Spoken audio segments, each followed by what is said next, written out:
Hello, my dear students, good morning. So, today we are going to start a new chapter, that is the third head of income. In this, we will be studying about business and profession. That is the third head, profit and gain of business and profession.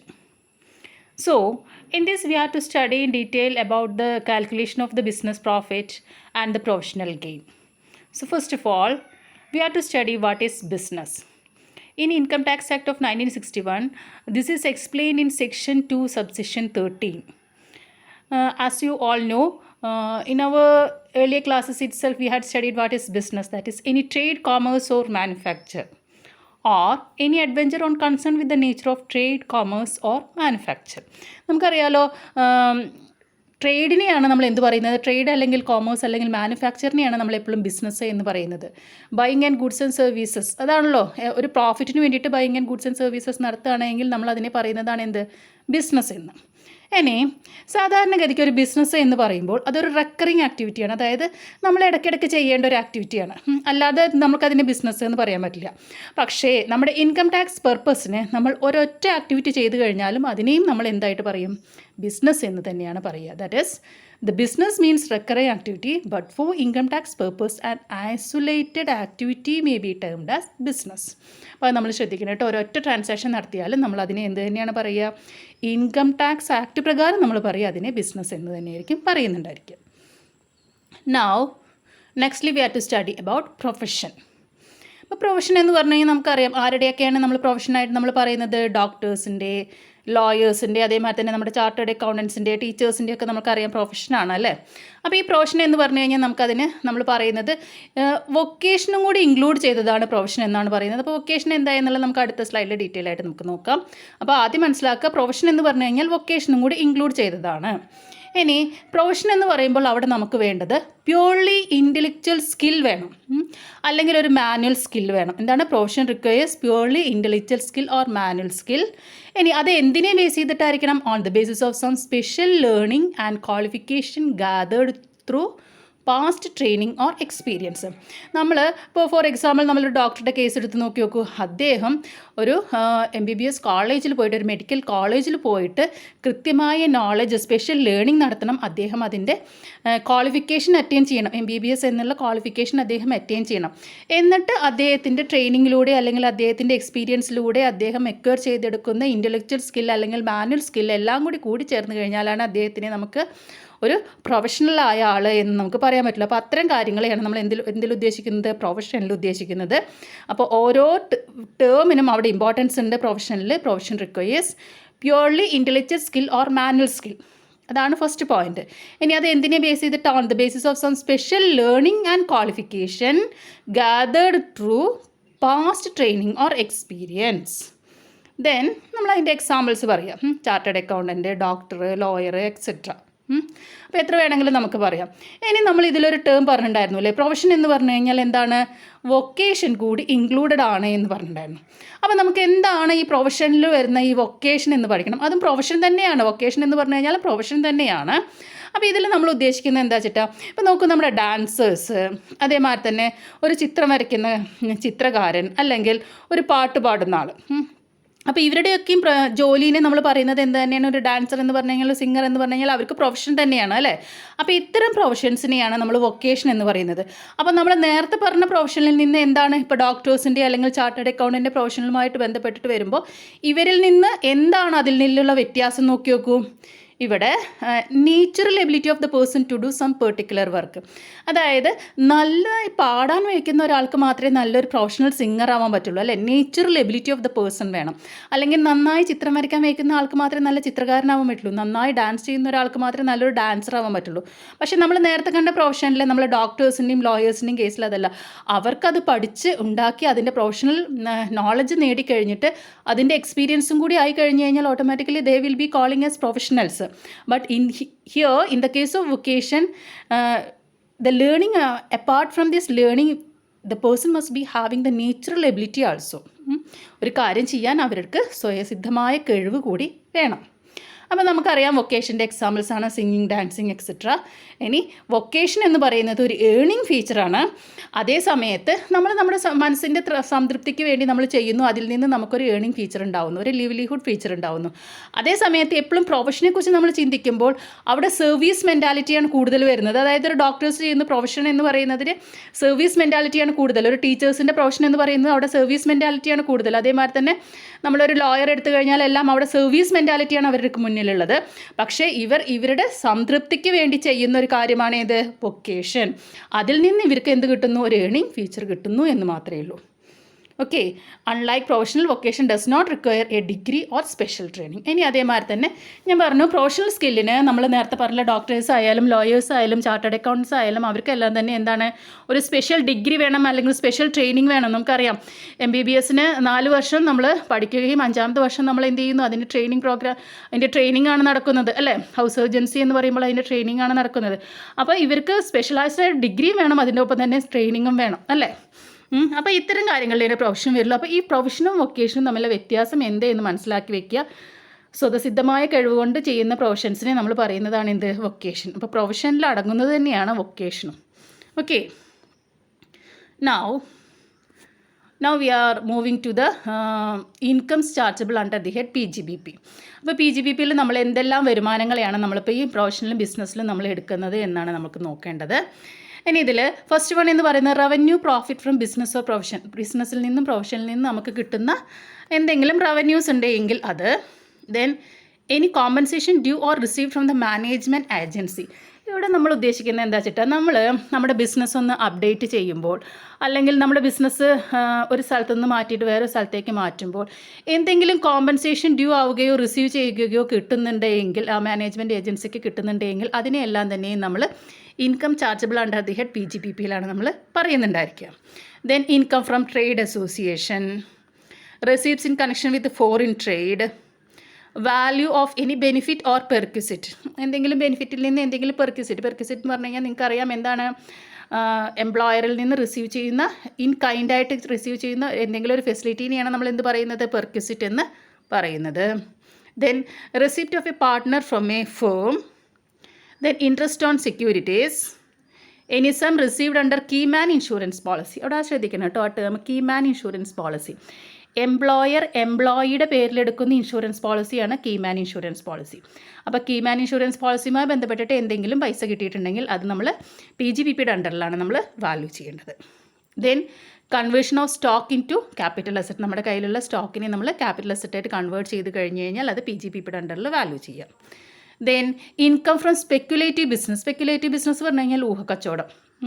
അപ്പോൾ ഈ ഊഹക്കച്ചവടം നടത്തുന്നതുമായി ബന്ധപ്പെട്ട് നമുക്കൊരു വരുമാനം ഉണ്ടെങ്കിൽ അത് PGBPയുടെ അണ്ടറിലാണ് നമ്മൾ value ചെയ്യേണ്ടത്.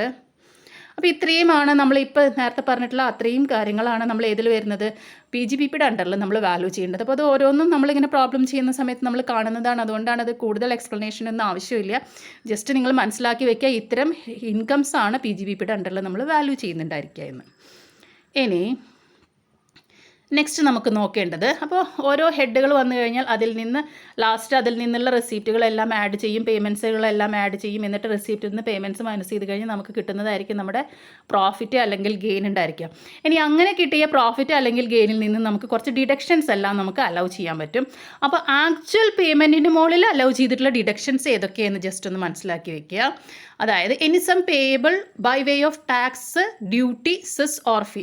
അതായത് ഈ PGBPയുമായി ബന്ധപ്പെട്ടിട്ട് എന്തെങ്കിലും ടാക്സോ ഡ്യൂട്ടിയോ സെസ്സോ ഫീയോ എന്തെങ്കിലും കളക്ട് കൊടുത്തിട്ടുണ്ടെങ്കിൽ ആ പൈസ നമുക്ക് എന്ത് ചെയ്യാം? നമുക്ക് ഡിഡക്ഷൻ എഴുതാം.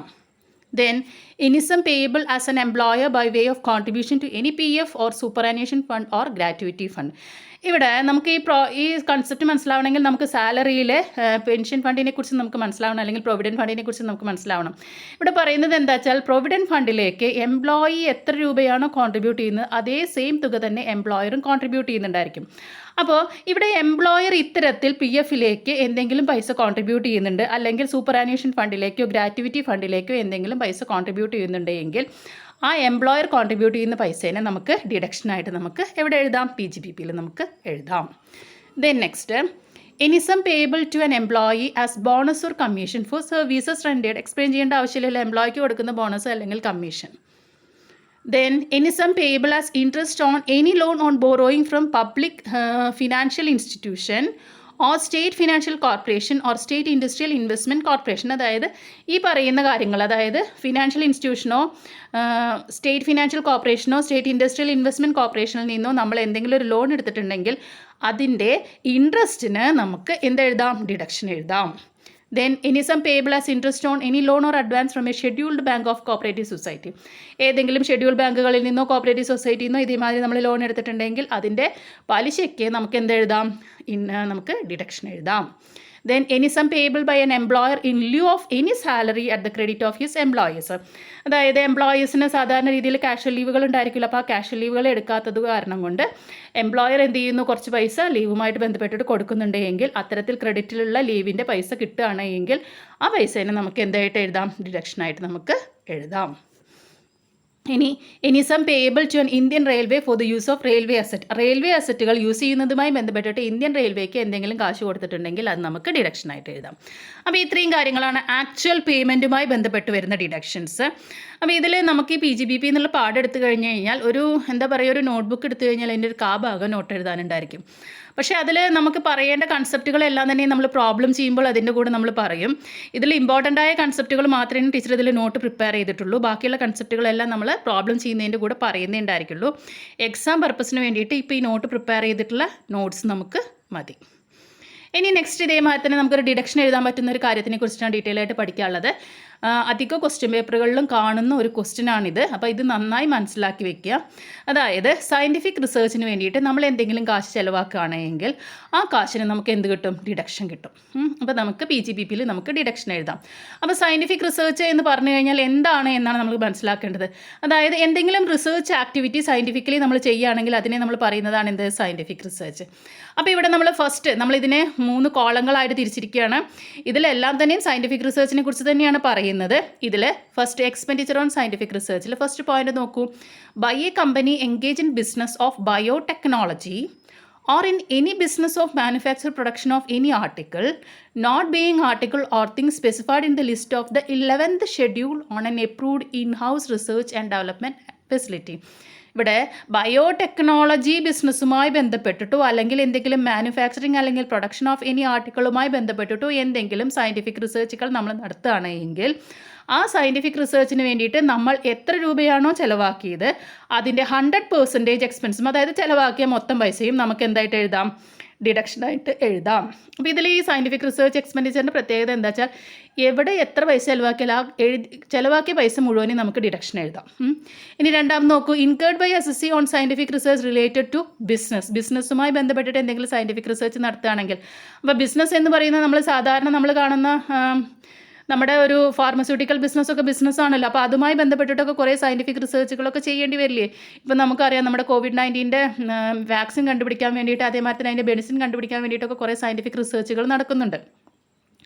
അപ്പോൾ ഇത്തരത്തിൽ സയൻറ്റിഫിക് റിസർച്ചുകൾ നടത്തുകയാണെങ്കിൽ ആ റിസർച്ചുമായി ബന്ധപ്പെട്ട് വരുന്ന എല്ലാ കാശിനും നമുക്ക് 100% നമുക്ക് ഡിഡക്ഷൻ എഴുതാമെന്നാണ് പറയുന്നത്. അപ്പോൾ ഇതിൽ incurred by the SSC on scientific research related to ബിസിനസ്സിനെ നമ്മൾ രണ്ടായിട്ട് ഡിവൈഡ് ചെയ്തിരിക്കുന്നു. റവന്യൂ എക്സ്പെൻഡിച്ചർ എന്നും ക്യാപിറ്റൽ എക്സ്പെൻഡിച്ചർ എന്നും. പേരിൽ നിന്ന് തന്നെ നിങ്ങൾക്ക് ഡിഫറൻഷിയേറ്റ് ചെയ്യാം. റവന്യൂ എക്സ്പെൻഡിച്ചർ പറഞ്ഞു കഴിഞ്ഞിട്ടുണ്ടെങ്കിൽ എന്താണ്? ദൈനംദിന കാര്യങ്ങൾ നടത്തുന്നതിന് വേണ്ടി ചിലവാക്കിയ എക്സ്പെൻഡിച്ചർ. ക്യാപിറ്റൽ എക്സ്പെൻഡിച്ചർ എന്ന് പറഞ്ഞു കഴിഞ്ഞാൽ ഒരു ലംസം എമൗണ്ട് ഇൻവെസ്റ്റ് ചെയ്തിട്ട് നമ്മൾ എക്സ്പെൻഡിച്ചറായിട്ട് നമ്മൾ അതിനെ ട്രീറ്റ് ചെയ്യുകയാണെങ്കിൽ അത്തരം എക്സ്പെൻഡിച്ചർ നമ്മൾ പറയുകയാണ് എന്ത്? Capital expenditure. ഫോർ എക്സാമ്പിൾ നമ്മൾ അതിന് വേണ്ടുന്ന പ്ലാന്റ് ആൻഡ് മെഷീനറി കാര്യങ്ങളൊക്കെ വാങ്ങുകയാണെങ്കിൽ അത് ക്യാപിറ്റൽ എക്സ്പെൻഡിച്ചർ. അതേമാതിരി തന്നെ അവിടെ സാലറിയും കാര്യങ്ങളൊക്കെ കൊടുക്കുകയാണെങ്കിൽ അതിനെ നമ്മൾ പറയും റവന്യൂ എക്സ്പെൻഡിച്ചർ. അതൊക്കെ നിങ്ങൾക്ക് ഡീറ്റെയിൽ ആയിട്ട് നിങ്ങൾക്ക് അറിയുന്ന കാര്യം തന്നെയാണ്. അപ്പോൾ ഈ റവന്യൂ എക്സ്പെൻഡിച്ചറും ക്യാപിറ്റൽ എക്സ്പെൻഡിച്ചറിന് വേണ്ടി എന്ത് പൈസ ചിലവാക്കിയാലും 100% ഡിഡക്ഷൻ നമുക്ക് എഴുതാം. ഇനി ഇതിൽ ഈ ക്യാപിറ്റൽ എക്സ്പെൻഡിച്ചർ പറയുമ്പോൾ നമ്മൾ പറയുന്നുണ്ട് അതിൽ other than expenditure on land, അത് നമ്മൾ കൺസിഡർ ചെയ്യാൻ പാടില്ല കേട്ടോ. ഇനി നെക്സ്റ്റ് പറയുന്നത് പെയ്ഡ് ടു, ഈ 4 ആളുകൾക്ക് പേ ചെയ്യുന്ന പൈസയ്ക്കും 100% ഡിഡക്ഷനാണ്. Approved to Indian company for scientific research, അതായത് ഒരു ഇന്ത്യൻ കമ്പനി സയൻറ്റിഫിക് റിസർച്ച് നടത്തുകയാണെങ്കിൽ അവർ ചിലവാക്കിയ പൈസയുടെ 100% ഡിഡക്ഷൻ കിട്ടും. Then notified approved university, college or research association, other institution for social science or scientific research. ഇവിടെ പറയുന്നത് എന്താ വെച്ചിട്ടാ, ഏതെങ്കിലും യൂണിവേഴ്സിറ്റി അല്ലെങ്കിൽ കോളേജ് അല്ലെങ്കിൽ റിസർച്ച് ഇൻസ്റ്റിറ്റ്യൂഷൻ അല്ലെങ്കിൽ അതേമാതിരി ഏതെങ്കിലും ഇൻസ്റ്റിറ്റ്യൂഷൻ സോഷ്യൽ സയൻസോ സ്റ്റാറ്റിസ്റ്റിക്കൽ റിസർച്ചോ നടത്തുകയാണെങ്കിൽ അതിനുവേണ്ടി ചിലവാക്കുന്ന പൈസയുടെ 100% നമുക്ക് ഡിഡക്ഷൻ എഴുതാം. ഇനി നെക്സ്റ്റ് ഇതേമാതിരി തന്നെ യൂണിവേഴ്സിറ്റി, കോളേജ് അല്ലെങ്കിൽ റിസർച്ച് ഇൻസ്റ്റിറ്റ്യൂഷൻ അല്ലെങ്കിൽ അതർ ഇൻസ്റ്റിറ്റ്യൂഷൻ എന്തെങ്കിലും സയൻറ്റിഫിക് റിസർച്ച് നടത്തുകയാണെങ്കിൽ, നേരത്തെ പറഞ്ഞ സോഷ്യൽ സയൻസ് അല്ലെങ്കിൽ സ്റ്റാറ്റിസ്റ്റിക്കൽ റിസർച്ച് നടത്തുകയാണെങ്കിലാണ് പറഞ്ഞത്. ഇവിടെ നെക്സ്റ്റ് പോയിന്റിൽ പറയുന്നത് എന്തെങ്കിലും സയൻറ്റിഫിക് റിസർച്ച് നടത്തുകയാണെങ്കിൽ 100% ഡിഡക്ഷൻ എഴുതാം. Then next approved national laboratory or university or IIT specified person for scientific research undertaken by an approved programme. അതായത് ഏതെങ്കിലും ഒരു നാഷണൽ അതോറിറ്റി അല്ലെങ്കിൽ ഏതെങ്കിലും യൂണിവേഴ്സിറ്റി അല്ലെങ്കിൽ ഒരു IIT അല്ലെങ്കിൽ ഒരു സ്പെസിഫൈഡ് പേഴ്സൺ സയൻറ്റിഫിക് റിസർച്ച് ഏതെങ്കിലും ഒരു എപ്രൂവ്ഡ് പ്രോഗ്രാമിൻ്റെ അണ്ടറിൽ നടത്തുകയാണെങ്കിൽ അതിനും നമുക്ക് എന്തെഴുതാം? 100% ഡിഡക്ഷൻ നമുക്ക് എഴുതാം. So that's all about today's class, and we will be meeting on tomorrow. Thank you.